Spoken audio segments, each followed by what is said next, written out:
L'origine de Plastico vient de la pollution.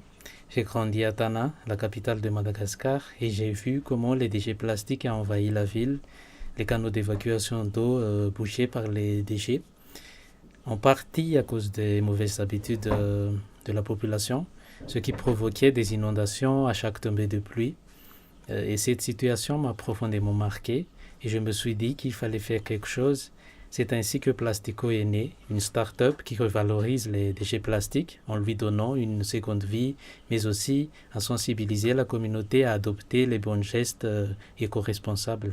Pour avoir nos matières premières, nous collectons des déchets plastiques avec l'aide de nos partenaires qui peuvent être des associations ou des entreprises, mais nous avons aussi notre propre moyen de collecter grâce à nos machines de collecte fixes ou mobiles installées près des communautés ou bien dans des zones d'influence.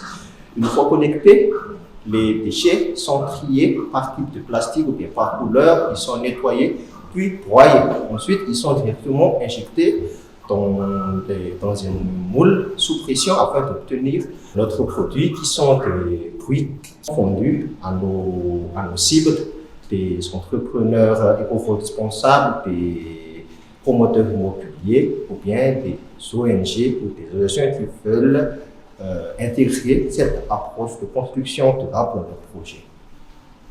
Notre ambition est d'étendre le modèle Plastico dans toutes les provinces de Madagascar, également en Afrique.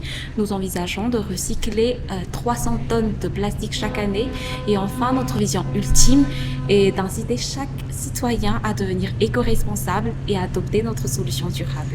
Alors actuellement, nous sommes une start-up en phase de développement et la suite de notre aventure est avant tout d'industrialiser notre production.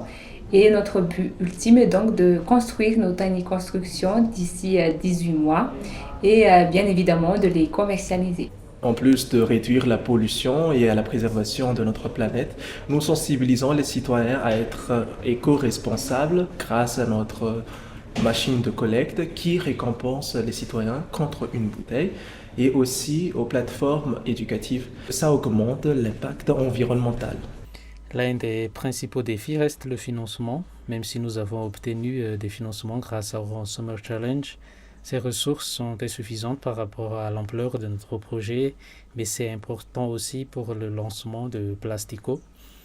L'un des défis importants aussi, c'est le recherche et développement, notamment en termes de recherche de technologies, de méthodes de recyclage, ce qui nécessite des recherches approfondies et constantes pour faire évoluer notre solution.